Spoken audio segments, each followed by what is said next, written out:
Hey guys, my name is Kalia, and today I'll be talking to you guys about who, when, and what the Mau Mau is, and its correlation and cause effects for the family dispossession that had been happening in Kenya.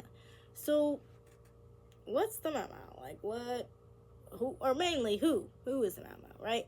So, the Mau Mau, also known as the Kenya Freedom Land Army, were mostly people of the Kikuyu kind of ethnicity, which was an ethnicity in Kenya, and they mainly lived in the native to the highlands part of Kenya and around the 1950s, right? And they were a anti-colonial movement. You're probably like, KK, what? Who is who? Who was the anti-colonial movement that they were against, right? Of course, it's always the British. So they basically fought with the British colonial government because they were literally taking their land and destroying the livelihoods and families and separating families a part of the Kikuyu nation, right? And when the Mau Mau resisted, the Mau Mau was formed within the Kikuyu group, right? Or certain Kikuyu people formed the Mau Mau. The British people were not happy at all. They were like, oh, you want to do this? We're going to resort with violence, right? And they created a bunch of detention centers, detention camps, torture camps. Oh! Yes. And basically mass arrested people they deemed of being suspicious, aka thinking they were a part of the Mau Mau, which is, of course, racially profiling at its finest. And majorly what happened is they were forced to relocate a bunch of times too, because the white settlers or the British people were just coming in and being like, hey, we want your land. So in order to really understand why the Mau Mau had fought with the British, we need to understand how their ties to why they think or why they felt land was so important, right? And why their society was like that, right? So we can kind of think back about before colonialism, right? Before colonialism, to the Kikuyu people and just to Native Americans too, land wasn't just property, right? It wasn't just something you could purchase by woohoo, right? Land, especially for the Kikuyu people, was a sense of identity, right? A sense of belonging, a representation of inheritance, wealth, right? And how was this to be, right? So owning land, especially because in this time women could not purchase land. Bombastic. Yes, I know. So owning land as a man during this time as a Kikuyu person, right? It was a sense of oh my gosh, I'm a part of this community. I'm a man. I'm an adult, right? And a lot of times, elders too would pass down their houses, their land towards their children, and it would just reoccurring event of just inheritance of land, right? So this also created a generational inheritance and importance of land, passing it on to your next future generation. And it also held a bunch of cultural and spiritual meaning too, because like I said, these houses have been passed down for generations. So they're like, oh my goodness, my ancestors had this house. I need to make sure it's filled with positivity and love, right? And ultimately, right, they also use this piece of land to be able to raise their cattle, to be on farms and make their crops and things and such, right? So that was also a very important part. And most importantly, people often forget a lot of times it wasn't just land and stuff to the Kikuyu people, right? The land was also future for their children. So in a sense, this land, it wasn't just about their land. It was about the Kikuyu had fought for the land of their children, the land of the future, right? What can I say? I got bars. And when the British were like, yeah, we're going to seize your land, we're going to take it from you, they were just like, hey, you can't really, that's not very nice, right? The British, they were essentially not only just taking the land, but ripping apart their culture, but also ripping apart the entire system, the social system, the hierarchy, the inheritance of inheriting land. They had just torn it apart. And this literally would cut family inheritance away, and also creating this kind of dynamic of oh, now I don't have a house, I don't have an identity, I don't have a future. So the whole land alienation thing had stemmed mainly from when the British colonial government, mainly white settlers, had been like, oh my goodness, wow, I want to take that land. It looks very fertile, very green, I want it, right? So when the Kikuyu people, the Kenyan people had been pushed out of their homes, the white settlers had colonized that area, right? They the Kenyan people, the Kikuyu people, were forced to inhabit another land, right? Inhabit somewhere else, right? These were often called like tribal reserves and things like that, but they weren't really freely tribal reserves. You know what I'm saying? Sometimes like people, the white settlers would be like, oh yeah, you could like live on this land and like, you know, you can live here for a little bit, but we're actually gonna tax you whenever you grow crops, because in this time, like African citizens couldn't legally plant crops. Like what? So they couldn't like plant crops like coffee, tea, corn, vegetables, right? So they couldn't really also own any of the lands either, because it was a whole basically redlining system going on, to where like they could not own specific parts of different lands because it was like whitely restricted or whatever, which was great. But they also, like I said, had to pay taxes on that land that they used. They couldn't even own it. They just like used it. So anyways, continuing on, in this one article that I read called The Squatters and the Roots of the Mau Mau, right? The author was basically explaining how, like, when the Kikuyu families, when they were forced off their land, they were now deemed like squatters, even though it was their land. They were deemed as squatters to the European, like, settlers and the, like, estate people. And they basically, when they were going to work, because they were like, oh, well, you can, like, stay on the land, but you gotta, like, work for us. They were, like, working for nothing. Like, they were getting paid, like, zero. And later, right, they had these whole things where they were like, oh, we should get squatter rights and yada, yada, yada, yada, yada.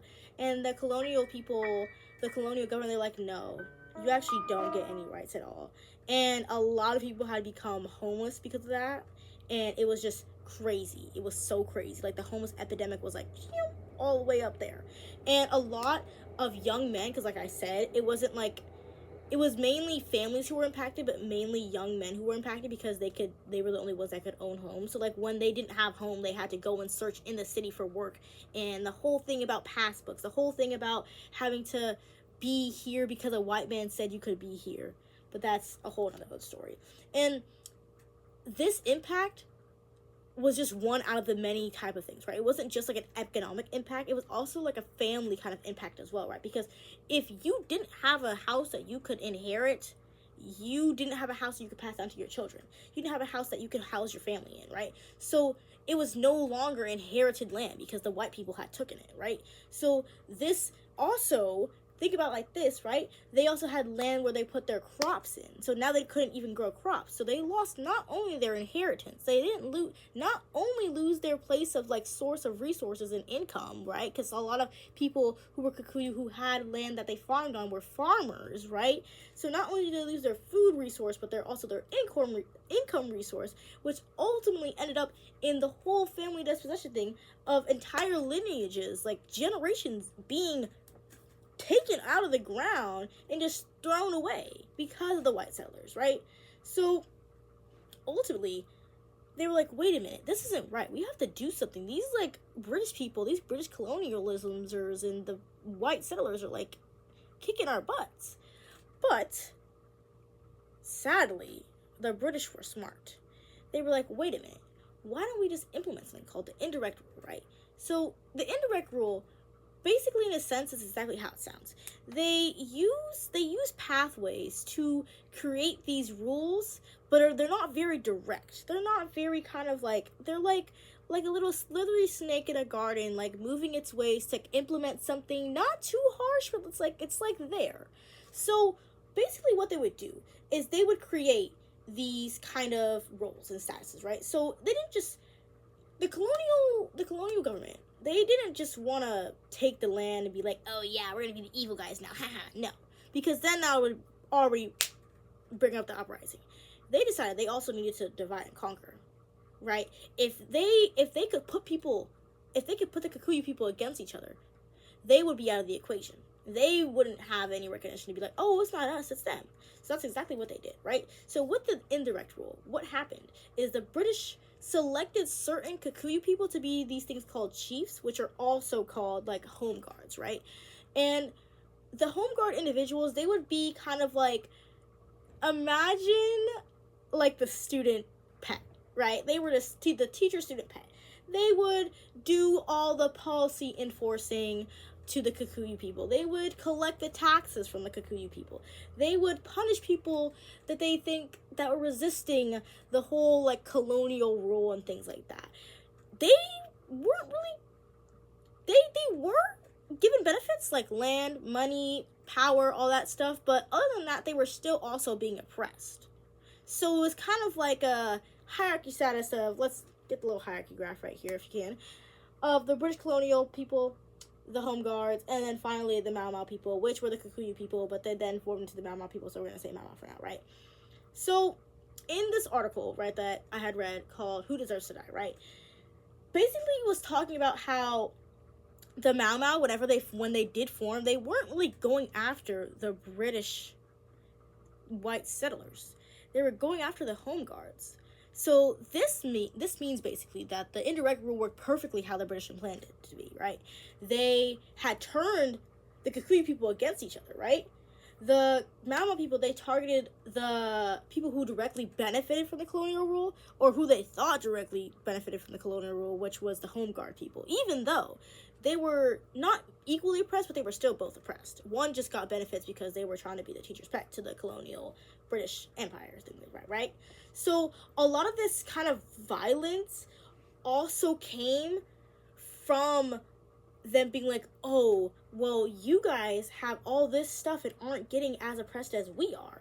So necessarily, it wasn't a lot of people thought that the Mau Mau was just like killing people left and right, and like, there was like, oh my god, they're so chaotic, they're so evil, they're so right? But reality, it was very kind of like strategic in the way that they did it, right? So during this time, like I was saying, a lot of families were split apart, right? They were completely like kinship broken and gone, right? And these people who were Kikuyu, sometimes they would want to become Home Guards because, you know, during this time, people take desperate measures in desperate times, right? So having to be able to join the Home Guards and some other people join the Mau Mau, right? So it became this kind of thing of like the girls were fighting. They were like really fighting each other.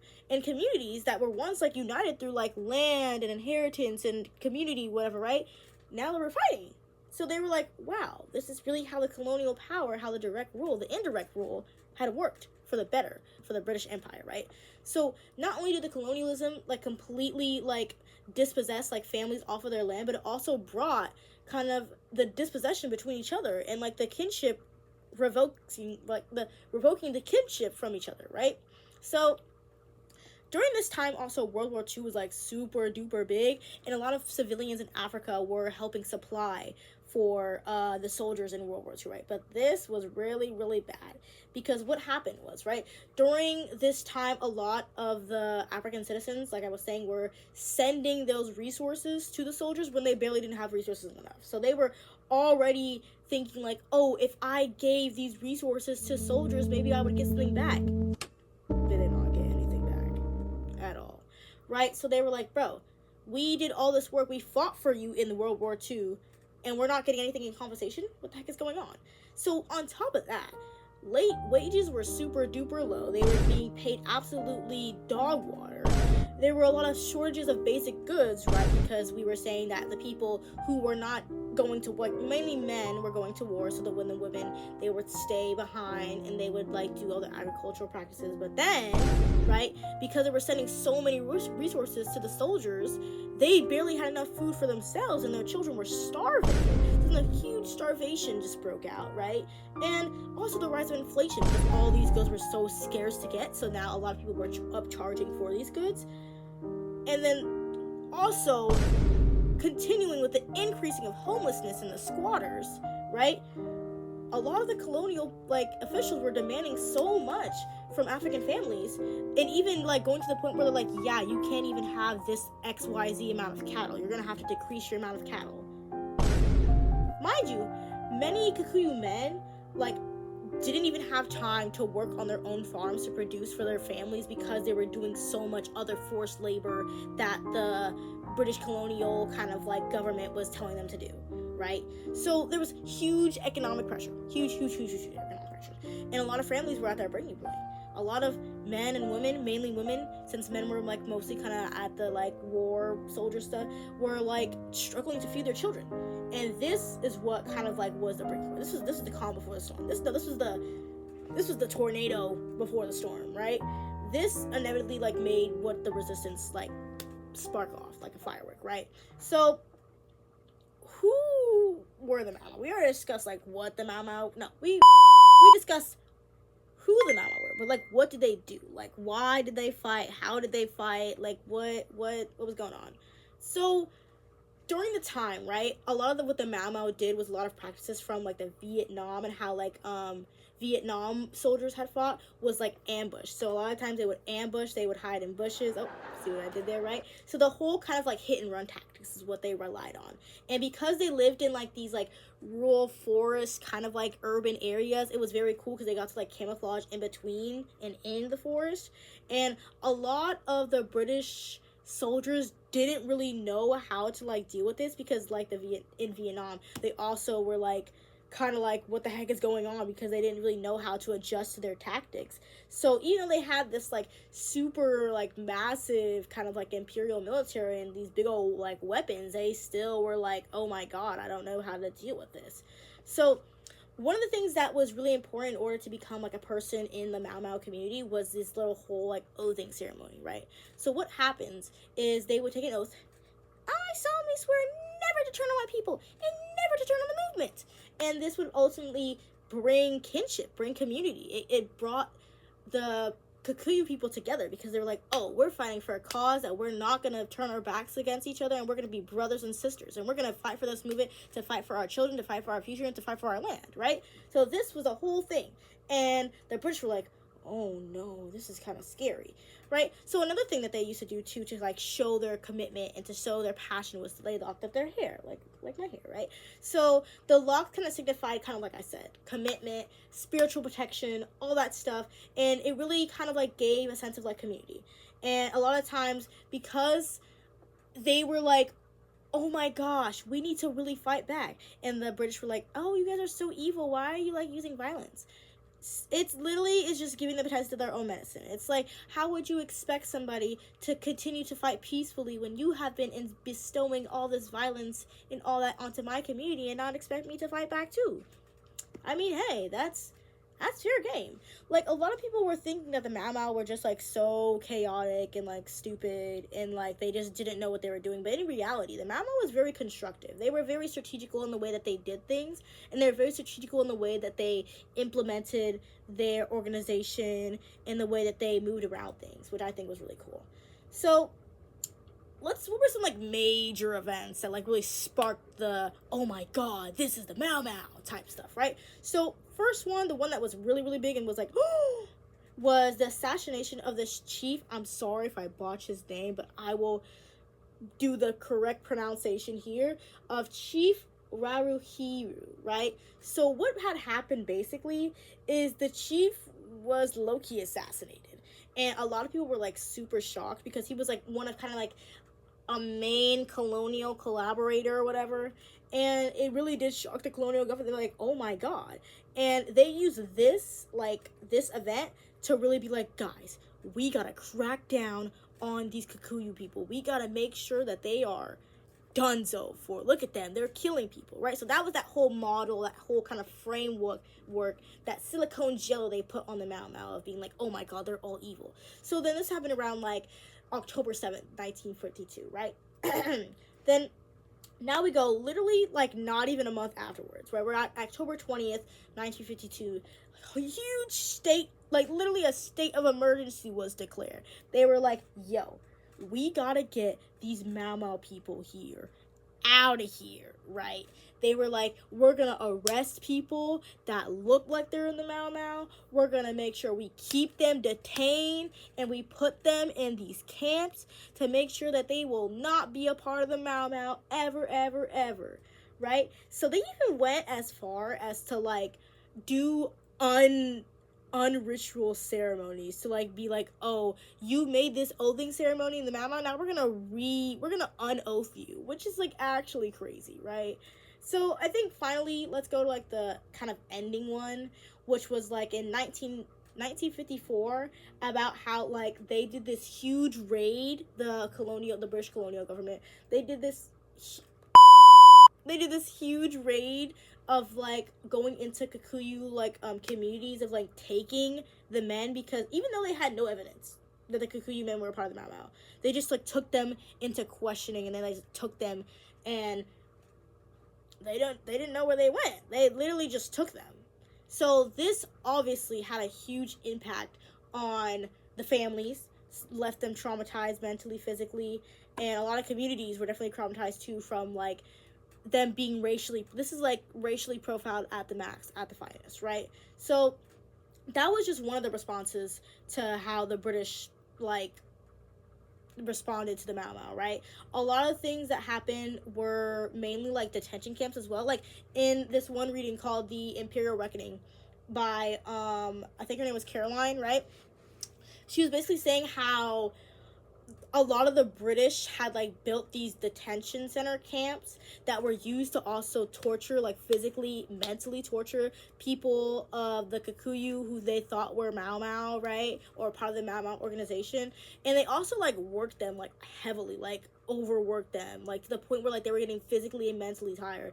There were also a lot of like sexual abuse that had been recorded there too as well, which is crazy. There had also been a bunch of like public executions and public hangings too for people that they suspected that were in the Mau Mau. They were like really trying to fear, like, what's the word? They were trying to fear factor, like fear. They were trying to make people be afraid, to be like, oh, this is what's gonna happen to you if you're in the Mau Mau, so you better stop being in the Mau Mau, right? Using fear to kind of like bring them out. There was a lot of propaganda too of like that the Mau Mau was like evil and primitive and savages. Like a lot of this like silicone coating, this picture that the British had like framed the Mau Mau in this like evil, super evil, right? So initially, like what happened to the Mau Mau, right? So after so many times, I feel like people have forgotten about like the whole organization of the Mau Mau and things like that.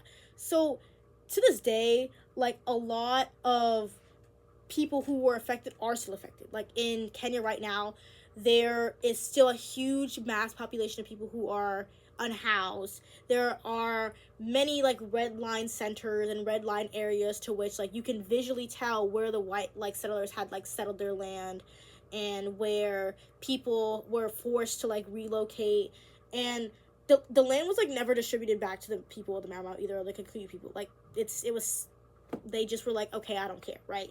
So there was this event where the UK had given like the Kikuyu people like $19.9 million, but like this didn't really, like, yes, it was a compensation, of course, right? Like it's great, but it didn't feel as fulfilling, you know? Because a lot of people died. And a lot of people were killed, thus meaning there were less survivors. So not a lot of the people who were affected by this personally were reimbursed, right? But a lot of families have still been generationally impacted, right? Because their houses are no longer a heritage to them. They are unhoused because they were stolen by the white settlers, right? So at the end, it leads us to this main story about how, like, why the Mau Mau was a thing, why they were created, what was their main goal, right? And even though the Mau Mau was like this whole, like, not just like a anti-colonial kind of like army, right? It was a place where people could come together to recognize that they are struggling. They're struggling with their land, they're struggling with their identity, they're struggling how to continue to know how to survive with their families after all this stuff has happened, right? Because colonialism didn't just take their land, they took, like I said, their identity. They tore apart communities, they put people against each other, and they were robbed of their inheritance, their land. They're like deeply harmed, right? And I just don't think a lot of people really do understand that. And I think that to like understand what's happening still right now in Kenya, you have to look at the history of what had happened, the land disposition, the Mau Mau, and how it's still, even if it was like what is it now, like 70s, 80 years ago. Even though it happened, it wasn't that long ago. It was long, but those impacts of what happened during those times are still impactful today. And a lot of families have lost everything. Like those homes that they had were all they had, and they lost it all, right? So I think the main point, right? The Mau Mau people, they weren't just like fighters, right? They were liberators. They were making sure to defend their families and making sure to defend their inheritance.